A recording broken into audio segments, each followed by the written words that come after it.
আসসালামু আলাইকুম ওয়া রাহমাতুল্লাহি ওয়া বারাকাতুহু। আলহামদুলিল্লাহি রাব্বিল আলামিন ওয়া সলাতু ওয়াসসালামু আলা সাইয়্যিদিল মুরসালিন ওয়া আলা আলিহি ওয়া সাহবিহি আজমাইন। দেশ এবং দেশের বাইরে পৃথিবীর যে প্রান্ত থেকে আমাদের আজকের অনুষ্ঠান জ্ঞান বিজ্ঞান এবং মুসলিম ঐতিহ্য দেখছেন তাদের সবাইকে স্বাগত জানাচ্ছি।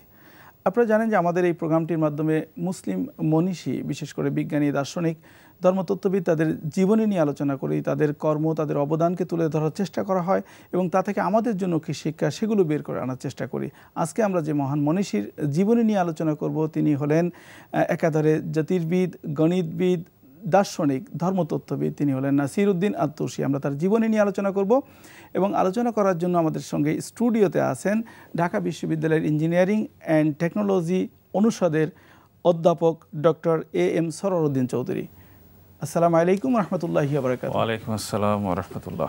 আপনাকে আমাদের স্টুডিওতে স্বাগত জানাচ্ছি। সুপ্রিয় দর্শক শ্রোতা, আমরা আজকে যে মহান বিজ্ঞানী নাসিরউদ্দিন আল-তুসি, ইরানিয়ান বিজ্ঞানী যাকে তুসি হিসাবে চিনি, তার জীবনী নিয়ে আলোচনা করার শুরুতেই চলুন তার জীবনের উপরে ছোট্ট একটি তথ্যচিত্র দেখে আসি।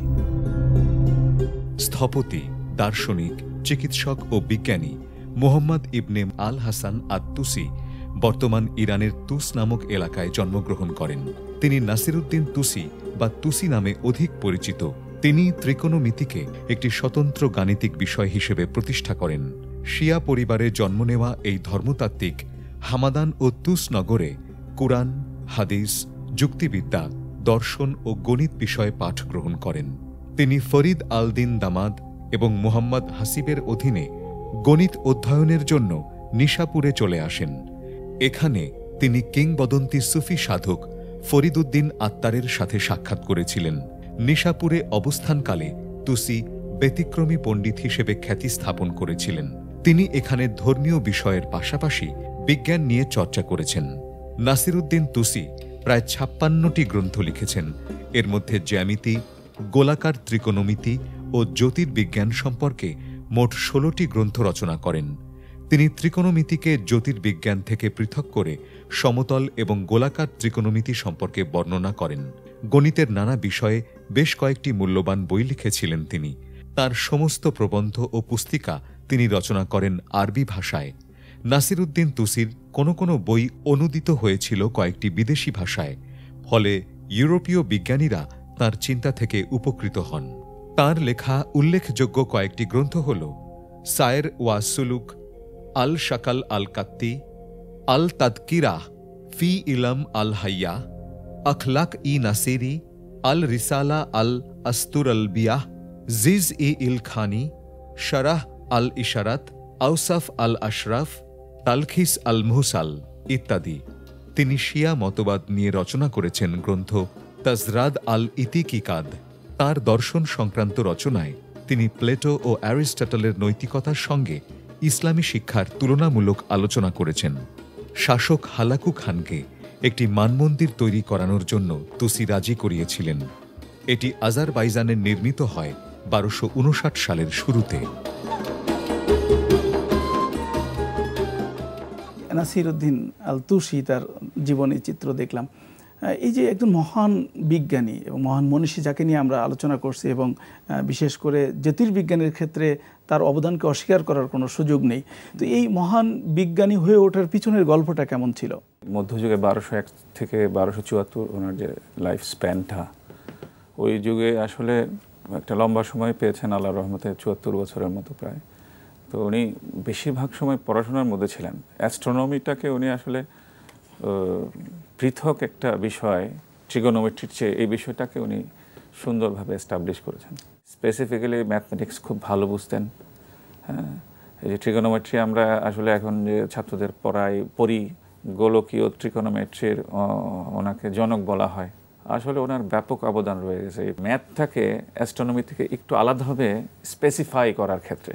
Trigonometry is an individual branch of maths আর কি। হ্যাঁ, তো ওইটাকে উনি এস্টাবলিশ করেছেন। আরেকটা বিষয়, আমরা যদি তার জীবনী যখন আমরা পড়ি তখন আমরা দেখি যে উনি ছোটবেলায় কোরআনের হাফেজ ছিলেন, এরপরে হাদিস চর্চা করেছেন, ফিকহ চর্চা করেছেন। উনি পড়াশোনায় আগ্রহী ছিলেন, যে কারণে উনি পবিত্র কোরআনও পড়েছেন, হাদিস শরীফ পড়েছেন, যদিও কিছু মেডিসিনও প্র্যাকটিস করেছেন, কিন্তু মেইনলি যেটা উঠে এসেছে সেটা হচ্ছে যে অ্যাস্ট্রোনমি। এই বিভিন্ন ট্রিগোনোমেট্রির বিষয়গুলো খুব সুন্দরভাবে তুলে ধরছেন উনি, যেটা এখনও ফলো করা হয়। এটাই হচ্ছে গুরুত্বপূর্ণ পয়েন্ট। আধুনিককালে একটি গ্রহকে ইনভেন্ট করা হয়েছে এবং সেই গ্রহটার নামই রাখা হয়েছে তুষি 1029 তো আধুনিক বিজ্ঞানীরাও তার অবদানকে কতটা স্বীকৃতি দিচ্ছে এটা দিয়ে কিন্তু বোঝা যায়।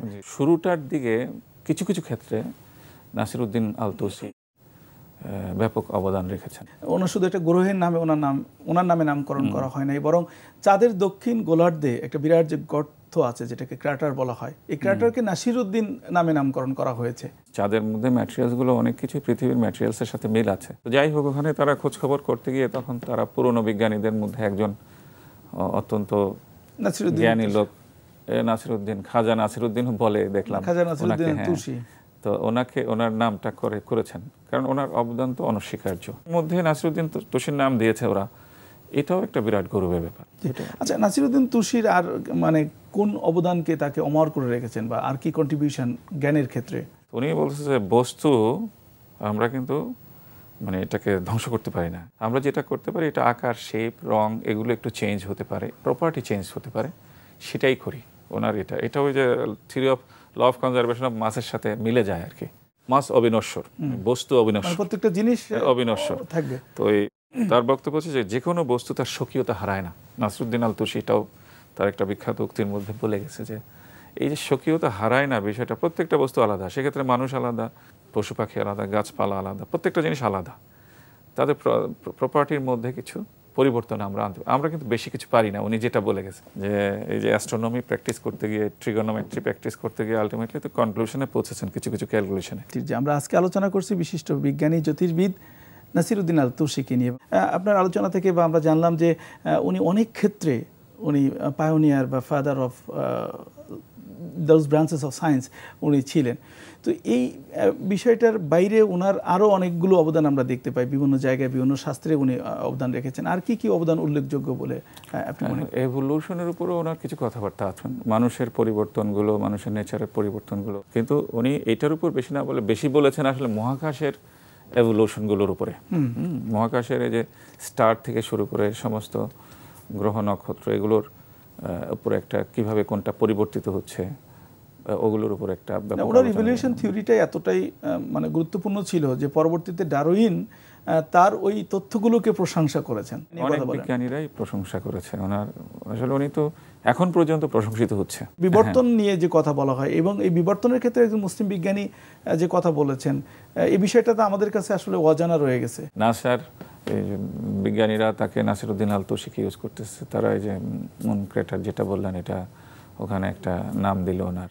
যে এরকম একজন মুসলিম বিজ্ঞানী মনীষী, তার এত অবদান, যার অবদানকে আধুনিক বিজ্ঞানীরা পর্যন্ত অস্বীকার করতে পারছে না। বড় ধরনের একজন বিজ্ঞানী এবং বড় বড় বেশ কিছু অবদান ওনার আছে, অ্যাস্ট্রোনমিতে বলেন, ম্যাথসে বলেন, তারপরে ওনার নানান ধরনের যে এভলিউশন বলেন, স্টারগুলোর এভলিউশনগুলো, তারপরে ডারউইনের এভলিউশনগুলোর উপরেও তার কথাবার্তা ছিল। উনি বলে গেছেন কিছু, কিন্তু মেইনলি তিনি স্টার বা এই যে প্ল্যানেটারি জগৎ যেটা আর কি, প্ল্যানেটারি সায়েন্সের এই জগৎটার মধ্যে বেশ কিছু এভলিউশনের কথা বলে গেছেন। এখন শিক্ষা ব্যবস্থায় বিজ্ঞানকে প্রাধান্য দেওয়া হচ্ছে, আমাদের সন্তানদেরকে আমরা বিজ্ঞানী, সায়েন্টিস্ট হিসাবে, স্কলার হিসাবে দেখতে চাই। তো এই যে যখন আমরা বিজ্ঞান পড়েছি 9-10 থেকে যখন আমরা শুরু করি, তখন কি জানতে পেরেছি যে আমাদের এই যে ট্রিকোনোমেট্রি নিয়ে যে আমরা পড়াশোনা করতেছি, এটার একজন পায়োনিয়ার মুসলিম সায়েন্টিস্ট, এটা আমরা জানতে পেরেছি কিনা? মোটিভেশনাল বিষয় হিসাবেও ইনক্লুড করা যেতে পারে বিজ্ঞানের মধ্যে সামান্য কয়েকজন আচ্ছা, আমাদের যে শিক্ষা ব্যবস্থায় আপনারা তো ইন্টারমিডিয়েট পর্যন্ত সায়েন্স, তারপর বিভিন্ন জায়গায় চলে যায়, এই জ্যোতির্বিজ্ঞান সম্পর্কে বা অ্যাস্ট্রোফিজিক্স, অ্যাস্ট্রোনমি, স্পেস এইসবে আমাদের শিক্ষা ব্যবস্থায় কতটুকু পড়ানো হয়? আসলে হয়ে গেছে কি, এখানে ফিজিক্সের মধ্যে অ্যাস্ট্রোফিজিক্স আছে, হ্যাঁ, কেমিস্ট্রির মধ্যে অ্যাস্ট্রোকেমিস্ট্রি আছে, অ্যাটমসফেরিক কেমিস্ট্রি আছে, হ্যাঁ, তো ম্যাথসের মধ্যে কিছু ক্যালকুলেশন আছে, হ্যাঁ, জি। তো এই সবগুলো আসলে তিন আলাদা আলাদাভাবে পড়ায়। এখানে ধরেন আমেরিকাতে যেমন আমি দেখেছি, যেমন প্ল্যানেটারি সায়েন্স আছে, department of planetary science, earth, environment and planetary science এই ধরনের নামে আছে।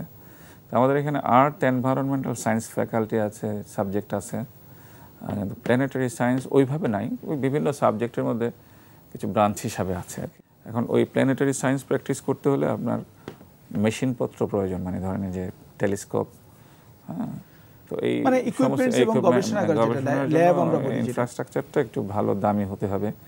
আবার ভেহিকেলস লাগবে। আপনি ধরেন অনেক ক্ষেত্রে আপনি যেমন ধরেন ক্লাউডের মধ্যে আপনি ওখানকার কেমিস্ট্রি দেখতে চাচ্ছেন, ওখানকার ফিজিক্স দেখতে চাচ্ছেন, আপনাকে ক্লাউডের মধ্যে কিছু এক্সপেরিমেন্ট করতে হবে। তো আপনি এই ধরনের কেরিয়ারগুলো আমি যেমন জাপানে দেখেছি, নাগোয়া ইউনিভার্সিটি ওদের নিজস্ব স্পেস মানে হেলিকপ্টার থেকে শুরু করে প্লেনই আছে।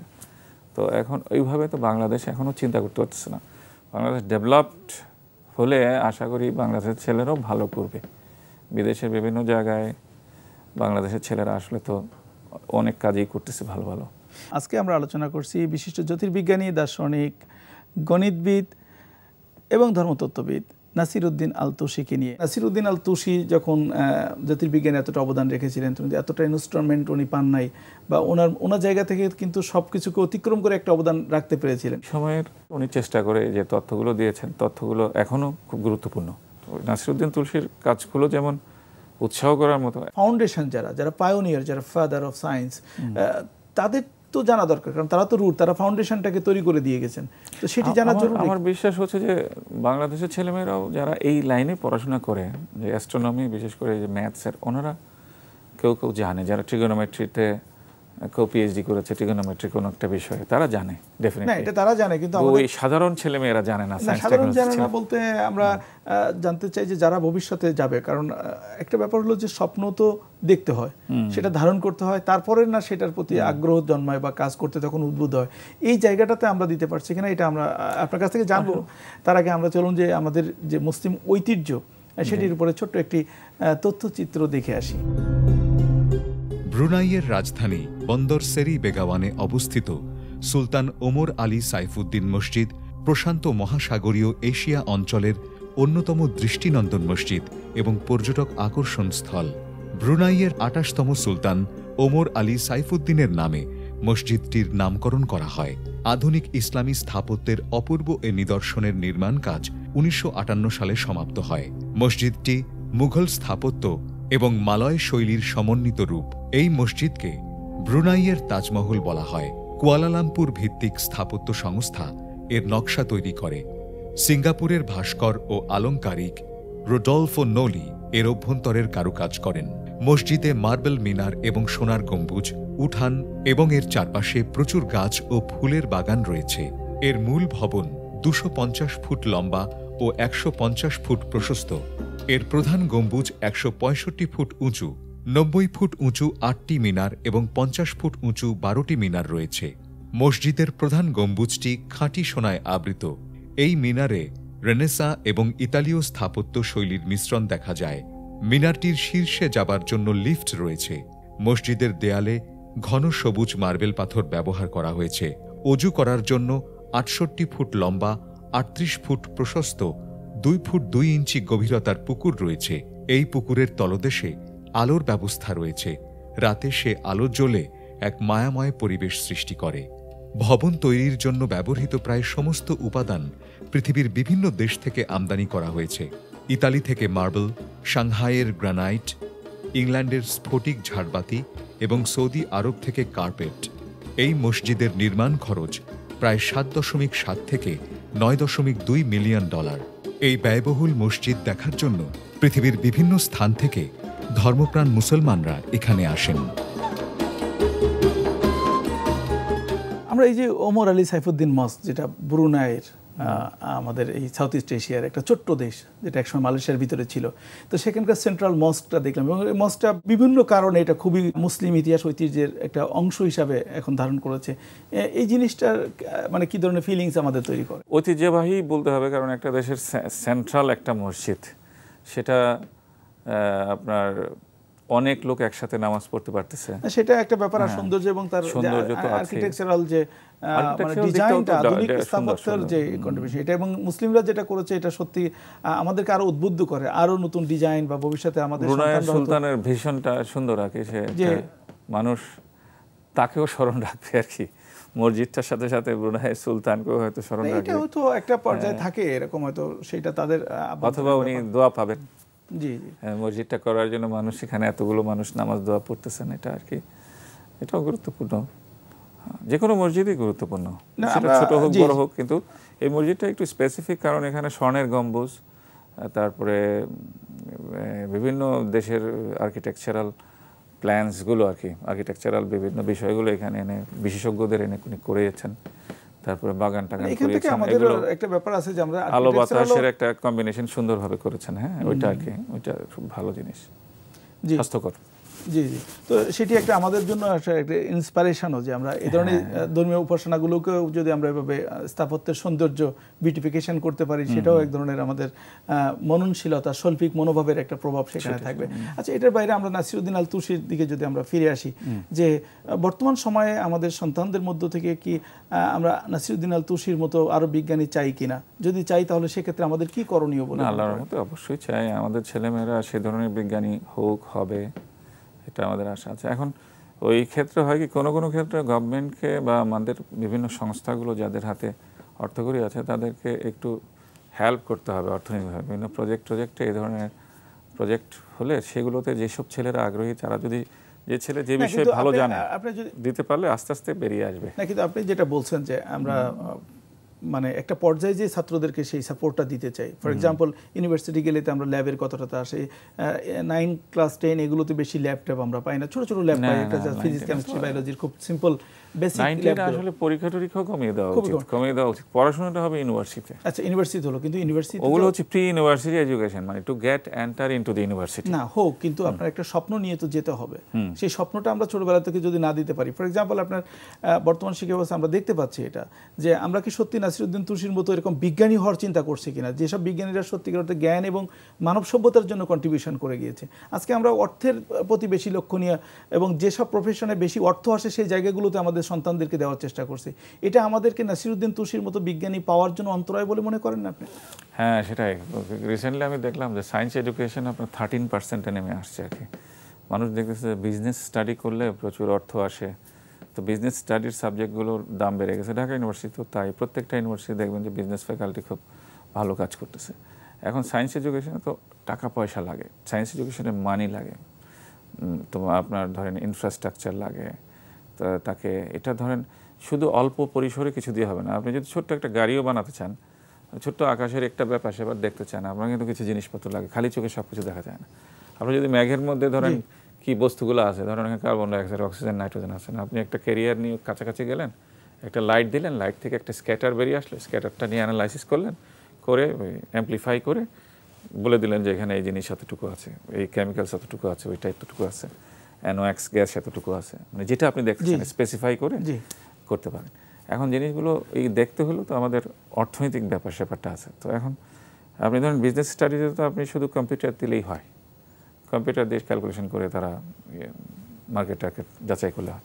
তো এখন সায়েন্স এডুকেশনে যে টাকাটা লাগে সেই ক্ষেত্রে সবাইকে একটু এগিয়ে আসতে হবে। কিন্তু সেটা যদি পড়ালেখার ক্ষেত্রে আপনি স্টাডির কথা বলছেন, যে স্টাডির ক্ষেত্রে হয়তো কিন্তু যখন আপনার এক্সপেরিমেন্টেশনে যেতে হবে তখন তো আবার হিউজ টাকা পয়সার ব্যাপার সেখানে থাকে। টাকা পয়সা লাগবে, এটা একজন করবে না, সবাই মিলে করলে তো।